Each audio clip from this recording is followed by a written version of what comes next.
Welcome to Pasadena Monthly. I'm your host, Justin Chapman. After taking a look at what's been going on in Pasadena this past month, we'll speak with our guest, author Susana Porras of the Pasadena Police Department. But before we get started, let's check out this Pasadena Media News Brief. We are building the first of two houses in Pasadena. We're building a primary house and an ADU, and we're looking to hopefully get this done before Thanksgiving. It is our pleasure to work with San Gabriel Valley Habitat for Humanity. We've made a grant of $4.55 million to build 22 homes in West Altadena. You know, it's been 9-10 months now since the fire, and people need to know that rebuilding is happening. It's happening in a very real way, and it's going to happen in scale. This is just the tip of the iceberg, and so we are so proud to be kicking this thing off today. We hope to have as many as 10 houses in ADUs under construction before the first anniversary. And we found that about 50% of the people we're looking to work with are multi-generational. The average age of the families so far is about 72 years old, and they've lived in their houses on average for about 30 years. We also realize there is a lot of people in the Altadena and Pasadena and Sierra Madre areas that were affected by the Eaton fire that still don't know what direction they're going to take, and they're not sure what their resources are. And Habitat is still a resource for them. So we are still accepting applicants to our rebuild and our repair programs. Though that information can also be found on our website. So we are working to help as many families as want our help. It's really kind of scary when you think about the number of housing units that were lost in the city. Over 6,000 housing units. You know, so that means if I was to build 100 houses a year by ourselves, it would take us about 60 years to rebuild. I mean, that's just kind of a sobering number. So it's not something we can do on our own. So we are looking to partner with as many people as possible. Anybody who wants to be a part can be a part. We need about 60 volunteers a day to make this project happen. We'll be out here building Tuesday through Saturdays until this project's done, and then we have 2 more projects just a couple blocks from here ready to start. So we're back to back, maybe even overlapping, with the goal of doing 5 houses at a time at some point once we get to that. Anybody can volunteer, no skill level is needed. So all you have to do is go to our website, is sgbhabitat.org, at San Gabriel Valley Habitat.org, and click on the volunteer button. You pick the day that you want to volunteer. Our construction crew will tell you everything that you need to know. No skills, no tools necessary. It marks the start of our journey towards rebuilding. As I like to say, action is love made visible, and we're bringing all of our heart here today to say we want to see our community come back together. Let's turn next to our lightning round of news updates. 1. A report commissioned by Governor Gavin Newsom found that the Eaton fire moved west earlier than previously reported, and that there was a 3-hour delay in evacuation orders for West Altadena. The report, called the Southern California Fires Timeline Report by the Underwriters Laboratories Fire Safety Research Institute, provides a detailed timeline of the fire. In response, the LA County Fire Department will hire an independent investigator to look into the matter. Also, the LA County Board of Supervisors approved the creation of the Altadena Wildfire Recovery Infrastructure Financing District, establishing a long-term funding mechanism to rebuild public infrastructure and community assets damaged in the fire. 2. The Pasadena City Council members voted 7-1 to increase their compensation and other benefits. Many people don't realize that Pasadena has a part-time, essentially volunteer-based city council, but the job can easily become a full-time job even with their full-time field representatives. The demands of the job, including regular meetings that start in the afternoon on weekdays during work hours, can be difficult for parents and workers without flexibility in their jobs. This action by the council was an effort to help make it a little easier for parents and workers to be a part of the process. The increases include a raise of council members' monthly stipends from $1,941 to $3,000, an additional $18,000 annual family care allowance, a $20,000 per term office setup, operations, and security reimbursable allowance, which can be used for home office furniture, internet plans, cellular phones, and residential security systems, and an increase in the general expense allowance from $3,600 to $6,000 for council members and from $6,000 to $11,000 for the mayor. The total cost, if all allowances are used, which usually isn't the case, would be up to $314,000 annually, starting in 2026 and 27 when they take effect. The Committee on City Council Members' Compensation, which studied this issue earlier this year and provided recommendations, was the first such committee formed since 2001. 3. Facing a $31 million budget deficit, the Pasadena Unified School District Board of Education approved its fiscal stabilization plan, totaling $24.5 million in cuts to the district's 2026 to 27 fiscal year budget. The reductions apply to school services, the central administration, and external contracts. The move comes amid warnings from LA County education officials in recent months that PUSD needs to stabilize its budget or risk county intervention and possible receivership in which a county fiscal expert or county administrator would run the district. While unlikely, it has happened to other school districts, and the county is raising it now as a possibility in the near future. County officials said they will review PUSD's first interim report, due on December 15th, as part of making that determination, and they described that date as critical to the district's fate. If that report shows insufficient progress, they could assign the fiscal expert, which would remove the school board's financial authority. 4. Pasadena and UCLA are now engaged in a consequential legal battle over UCLA attempting to leave the Rose Bowl Stadium and play its home football games at SoFi Stadium in Inglewood instead. Pasadena alleges that UCLA is violating their lease agreement, which runs through 2044 and does not include an exit clause. An LA Superior Court judge denied a request by the city of Pasadena for a temporary restraining order, saying it was not an emergency, but the lawsuit continues. UCLA is asking a judge to compel arbitration and to put the case on hold pending the arbitration motion's outcome. A hearing on UCLA's motion for a stay of proceedings is scheduled for January 8th, and the motion to compel arbitration is set for January 22nd. 5. City Council approved a new partnership with the California Conservation Corps to assist with non-native vegetation removal and habitat restoration in the Arroyo Seco, and accepted an $84,500 donation from the One Arroyo Foundation that will fund a sustainable goat grazing program. Goats have long been used in other areas to remove grasses and other brush in terrain that's hard for human workers to reach. The grazing helps create natural fire breaks and removes flammable material. 6. City Manager Miguel Marquez announced his retirement after more than 3 years with the city to focus on his family. He joined Pasadena in August 2022 after serving as Chief Operating Officer of Santa Clara County and an Associate Justice of California's 6th District Court. He was a guest on this show the very next month, September 2022, back when this show was called News Wrap Local. I'm pleased to announce that he will join us once again on this show next month as sort of an exit interview to complement that earlier entrance interview, so to speak. Miguel will continue leading the city until a permanent successor is selected, and that search is now underway. 7.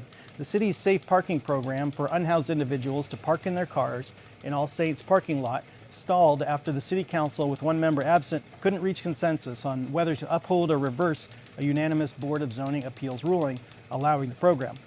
It will likely be revisited later when the full council will be able to weigh in.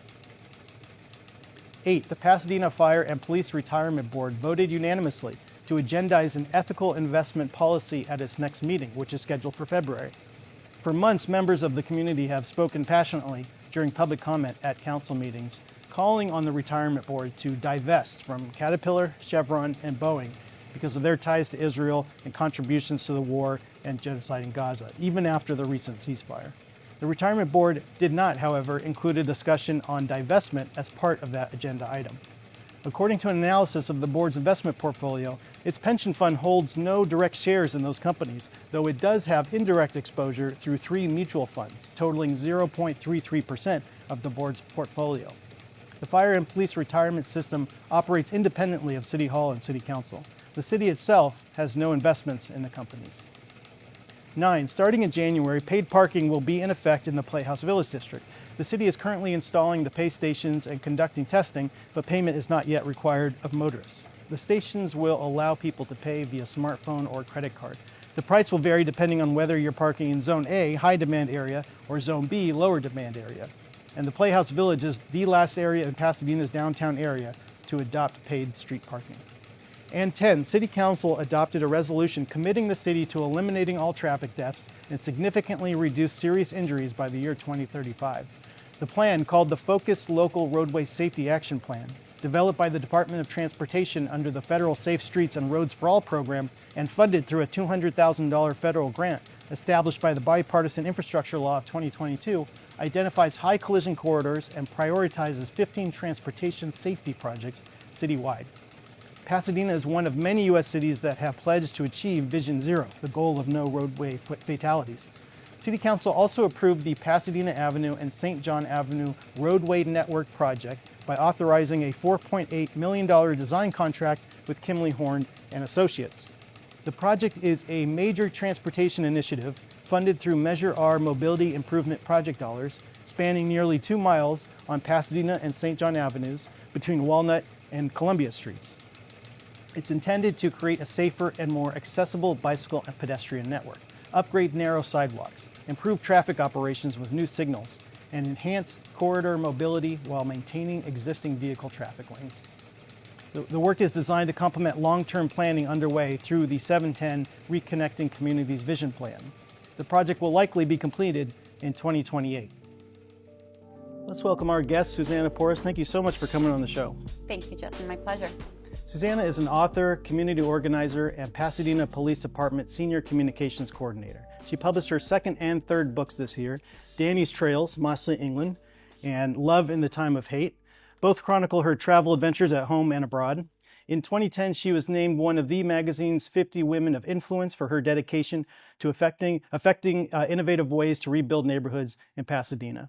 As the former Council District 3 liaison for the late Councilmember John J. Kennedy, she played a key role in supporting public and private developments, such as the 10 West Walnut Historic Monument, Playhouse Park, and Vallarta supermarkets. So, Susana, tell us about this book that came out this year, Danny's Trails, and the illustrator that you worked with. Sure, of course. So I actually met the illustrator in 2015 before he ever became an illustrator. We met on a plane serendipitously from England to Los Angeles. And as it turns out, we had a lot of things in common. We both enjoyed traveling and adventure. And we kind of became these travel rivals of sorts. We were always trying to outdo each other. And then, unfortunately, in 2017, he suffered a major accident and as a result, a major stroke. Wow. And when he woke up, he was unable to walk, talk, read, or write, or even feed himself. And when he was going through this process of, rehabilitation and learning how to walk and talk and everything all over again, we were hit with COVID.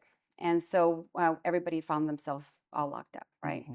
And he was tired of watching television one day, and he picked up a pencil and he started to draw. And so he started sending me pictures of his drawings, right? Mm-hmm. And initially I didn't pay much attention to them, but one day he sent me this really cool picture of this giraffe looking into his neighbor's window. And I just thought it was the most adorable thing. And I picked up the phone and I called him and I said, "Hey, Danny, what do you think about me writing a children's book based on your illustrations?" Mm. And he's like, yeah, sure. Why not? He was excited about it. And then I remember as soon as I hung up the phone, I thought, how am I going to do this? I've never written a children's book before. It's a totally different world, right? Yeah. And so I spent the next year, categorizing these illustrations and Google mapping everything, because although I had traveled to Europe before, I hadn't really been to this particular region of England. And so once it was all said and done, I was able to make it into a real trail, a real walking trail in England. It's actually a 6-mile hike in Mosley, England. And so that's how it came about. And Danny's doing much better now. Wow. And he's actually traveling again. And he still hasn't recovered 100%, but he just spent an entire month in Turkey. So he's doing much better. He's from England? He's from England. Yeah, I'm born and raised in England. He's from Manchester, England, and Mosley is a small town just on the outskirts of Manchester. Wow. And do you have any events coming up to promote? Absolutely. So Danny himself is going to travel back to the United States. It's his first time since his stroke. Mm-hmm. He will be here in May of 2026, starting May 8th to May 2024. Great. And we hope to be making several presentations and book talks around the city of Pasadena. Excellent. Mm-hmm. And then you had another book come out this year as well, Love in the Time of Hate. Tell us about this one. Well, A Love in the Time of Hate is actually about this very introverted writer who falls in love with a very extroverted bookstore owner who absolutely loves to talk, he loves to read, but doesn't like to write.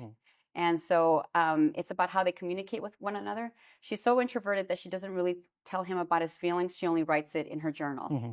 And so every time that she's writing in her journal, she's also recording what's happening in the news. So there's something happening in the news, which of course we know what's in the news these days.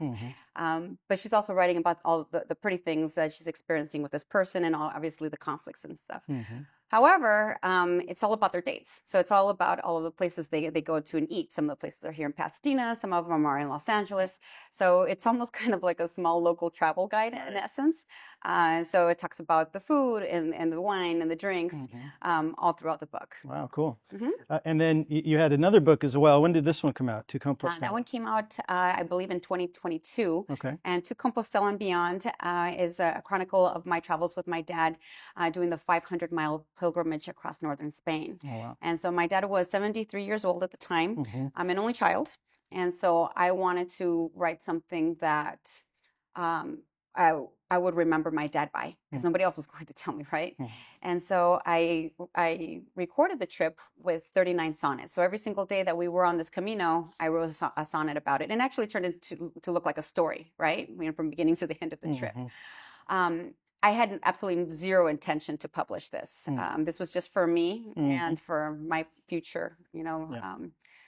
But when we came home, COVID hit.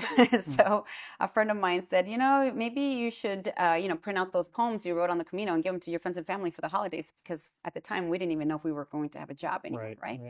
And I said, okay, that's a good idea. So what I ended up doing was, it was just poetry. So I put an introduction and a conclusion and a table of contents and footnotes and everything to make it more complete. And then two of my friends suggested that I look for a publisher. Well, I'm not J.K. Rowling. I don't take rejection very well, you know. And so I thought, well, I better take my friend's advice and look for a publisher. But I narrowed it down to 5. I said, I'm reach out to 5 publishers, and if they all say no, I'll be fine with it, and I'll just print them and give them to my friends. So I sent it to the first publisher, and they took it. Wow. So That's great. There it is. And you got forward by the great local poet, Morena. That's pretty absolutely awesome. She's actually my mentor. I've known her since high school. Oh, okay. She's awesome. So where all have you traveled? So I've traveled through many countries in Europe. So France, Spain, Germany, Austria, Italy. Some countries in Asia like Japan and Thailand, in Central America, all the countries in Central America, from Guatemala, Honduras, Nicaragua, and in South America, Venezuela, and Peru. So yeah. And do you have any other book projects in the works? I don't. I actually do a lot of writing for work now. That does kind of take the steam out. Yes. It takes a little bit of steam Yes, out. it does. I love my job. I get to do exactly what I love to do. I'm writing all day long, if I could. So it works out. And then, used to be a council field representative, just like I was. In fact, we overlapped a little bit there. And what was it like working with Councilmember Kennedy? Councilmember Kennedy is one of the most wonderful people I've ever met. He was so passionate about community, and I shared that same passion with him.